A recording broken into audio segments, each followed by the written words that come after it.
took all my strength to carry Cat's limp body from the path and gently place her on the soft grass. She must have woken up, but she didn't say a word and only curled into a ball and sobbed quietly as I lay down next to her and held her in my arms. "Why do you care?" she whispered through her sobs. "Why? After everything I've done?" She shivered, and her body tensed as if preparing to be struck, filling the air with the fear that had haunted her for so long. I tried to sing for her, but my song faded, and instead tears filled my eyes. The vision the forest had given me flashed before my eyes, making my heart freeze. Yet I knew I had to push it away, even for a moment, and find the courage to feel what she had felt for such a long time, in order to heal her heart.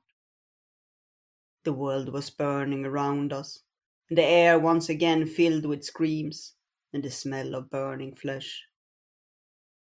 I knew I wouldn't be left untouched if I dared to fight back, but what other choice did I have? The forest had shown me what would happen if I failed, and hesitated to take action when my heart called me to. I held Cat tight and pressed my wet cheek against her neck. I sang quietly at first, trying to gently quench the flames, as I used to do when someone came to me for healing. But my song faded once more, and a part of me died, consumed by the fire.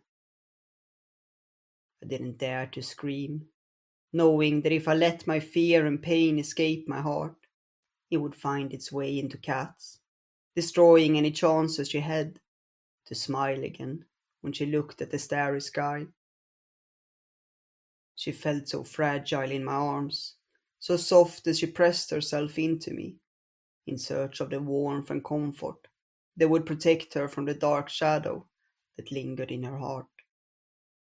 I gathered my courage and sang again, putting everything I had left and held dear into my song.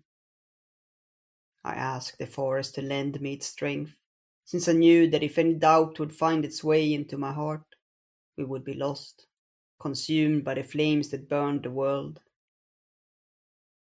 When I opened my eyes again, the sun was slowly setting in the west.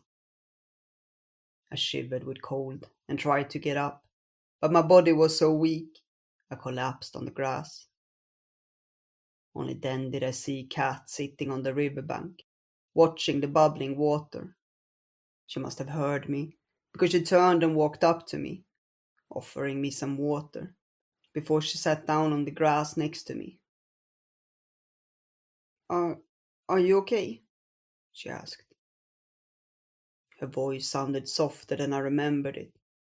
Something had changed in her, but I was too weak to fully tell what. I smiled. "How do you feel?" I asked.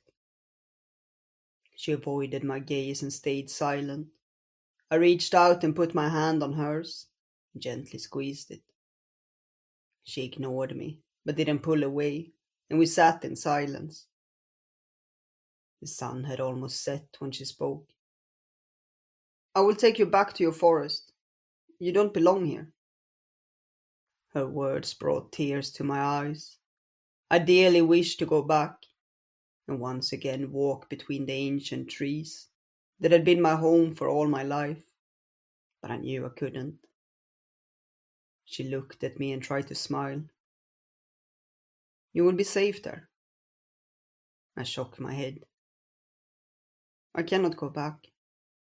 "Why?" She narrowed her eyes.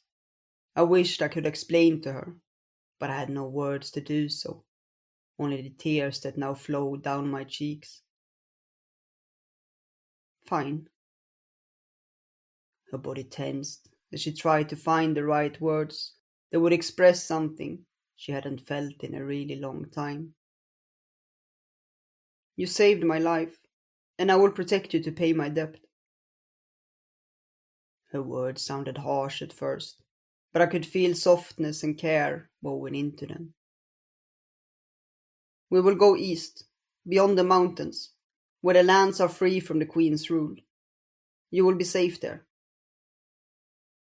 I tried to smile, but doubt and fear crept into my heart. Her decision felt wrong, even if I didn't understand why. What about Sarah?